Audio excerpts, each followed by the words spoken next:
1975ला जेव्हा शिखांची कत्तल सुरू होती तेव्हा मुंबईमध्ये एकही शीख मरणार नाही आणि जर का मुंबईतल्या एकाही सरदाराला हात लागला तर माझ्या वाचून वाईट होणार कोणीच नसणार अशी गर्जना करणारा एकच माणूस त्यावेळेला तिथे होता जेणेकरून मुंबईतली शिखांची कत्तल ही वाचली। 1991-92ला जेव्हा मस्जिदीचा ढाचा पाडण्यात आला तेव्हा कॉलेजला जाणाऱ्या मुली या फक्त त्या एका व्यक्तीच्या सपोर्टनी तो व्यक्ती तिकडे आहे आणि तो आपल्याला मदत करेल किंवा त्याची दहशत त्या सगळ्या दंगलखोरांवर आहे आणि ज्याच्यामुळे आपण सुखरूप आहोत असा विचार करून ज्या युवती कॉलेजला जाऊ शकत होत्या ते म्हणजे हृदय हिंदू सम्राट बाळासाहेब ठाकरे।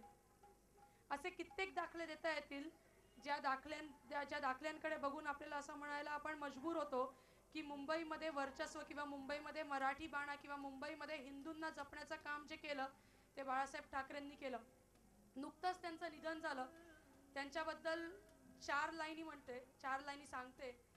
एकच शिवतीर्थ, एकच वाघ आणि एकच साहेब, नाही ऐकू येणार पुन्हा ती डरकाळी जी वाघाचं रक्त गारठेल, नाही फिरणार मुंबईवरती नजर जी मुंबई थांबवेल, नाही उठणार पुन्हा ते बोट जे गनिमास दाबेल, झालेत बहु होतील बहु परी यासम हाच हिंदू हृदय सम्राट देशभक्त, भगव्याची शान जपली हिंदुत्वाचा मान जपला, एकच शिवतीर्थ, एकच वाघ आणि एकच बाळासाहेब, आज स्वर्ग अधिक भगवा होईल, आज प्रतापगडावर राजे त्यांच्या या मावळ्यास मिठी मारतील, आज तर सोनियाचा दिनू, डोळे ओले करून महाराजांचा अपमान नको करायला, उलट पुन्हा रक्तांचा अभिषेक करून स्वराज्य निर्माणास लागावे।